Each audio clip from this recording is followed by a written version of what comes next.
My name's Max Tweedy. I'm with Beef and Lamb New Zealand Genetics. We've got here Bryan Bendall and Jono Reid back on after our second session, sorry. So heaps of questions here, guys. My first question is for Jono. Here, what's your gut feel on how you may or may not be using genomics in 10 years' time? Yeah, hi everyone. My gut feel, I think it's only going to become stronger and more prevalent in the industry. So 10 years away, I would have thought I'd be using everything. I just think we're just going to have a much stronger base and a much, I guess, more in-depth base to genomics, and especially for the cattle here in New Zealand. Now, I've got another question here from an anonymous source, and this one's for you, Bryan. What do you think of including genomics in the completeness of herd recording reports from Breed Plan? That's a good question to ask me. Okay. Yeah. Completeness recording is, I mean, if you're doing the basics, that's all good. I don't think a 5 stars rated. To me, it's more important to be having high accuracy bulls going into the system, which includes genomics. So, and overall they go hand in hand, and the more accurate the information, it all comes from better recording. Now I've got one here, another one for you, Bryan. Now the question here is there enough of a commercial proposition for commercial farmers to use genomics? Yeah, Max, to me, we need to look at the New Zealand cow herd and where it is in relation to meeting consumer demand. And compared to Australia and America, with meat quality, I'd suggest we're well behind. So we need to fast track it, or potentially fast track it. And genomics with the heifer select has the potential to help that, I think. So it really depends on what emphasis you place on getting your cow herd in a position so that you can be getting into the branded premium markets. So over and above selecting good bulls, there's a value proposition for the average commercial farmer to go and use a product like heifer select to genomically select their replacement females. Well, just using bulls, it's going to take you 10 years to change your herd, to get those carcass quality genetics in there. So if you can start putting some pressure on your heifers as well, you should be able to shorten that up. Now I've got a question here for Jono. Does the use of genomics provide a marketing advantage, and can that be measured? I guess it probably does. Maybe your clients have got a bit more surety on it. It's kind of the genomic thing is probably a little bit of an unknown to the mainstream commercial guy in New Zealand. So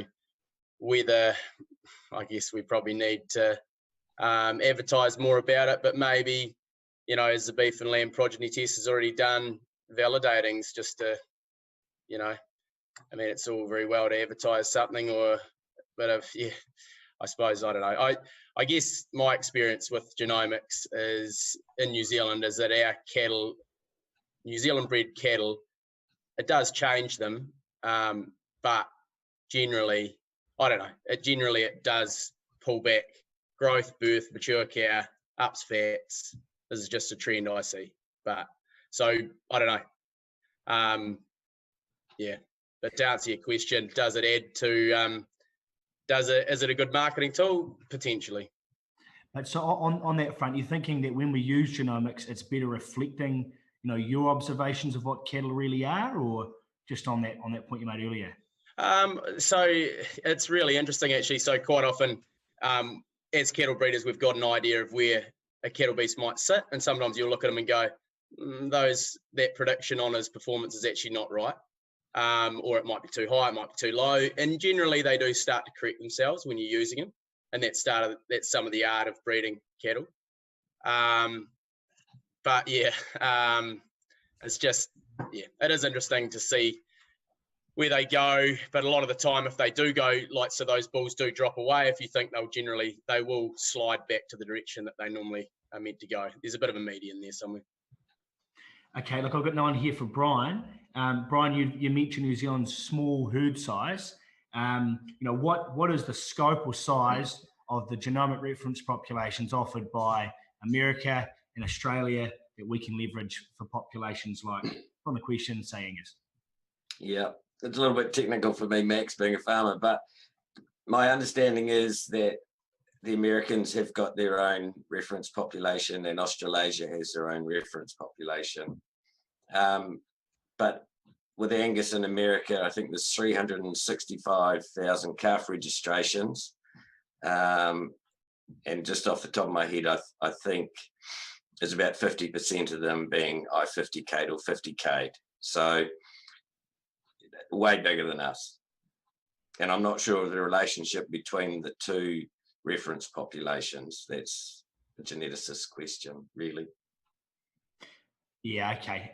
Scope we don't quite have the details on today, but maybe we can answer that in the future. One of the companies in the market. Now, so I guess for you, Jono, you've had some time to think about this topic. Discuss it back and forward with Bryan. It's been more about than just this interview. It's been a chance for you to really understand it. Do you think there's a convincing enough proposition in your herd to use genomics across all calf drop, all of your calf drop, and enough proposition to use it further? Yeah, it's kind of a decision that I might have to make pretty quickly because their calves will be born soon, and I have never done the whole calf drop, so yeah, I've still got some mulling over to do. To be honest, I'm kind of undecided, and I'm kind of learning more about it all the time too, because like I said, I've got those few drops of cattle done now, and we've bought size this year and got them done. I quite like doing them, use it as a tool for that, especially if they're younger bulls and things. So yeah, it's just interesting to see where the different genetics end up. So to answer your question, not sure, possibly, yeah. But I've definitely learned a lot I've learned a lot more about the topic by being involved, that's for sure. So keep dipping a toe and see how it goes. But Bryan, you're very much locked in. Absolutely. Excellent. Hey, well, thanks for your time, guys.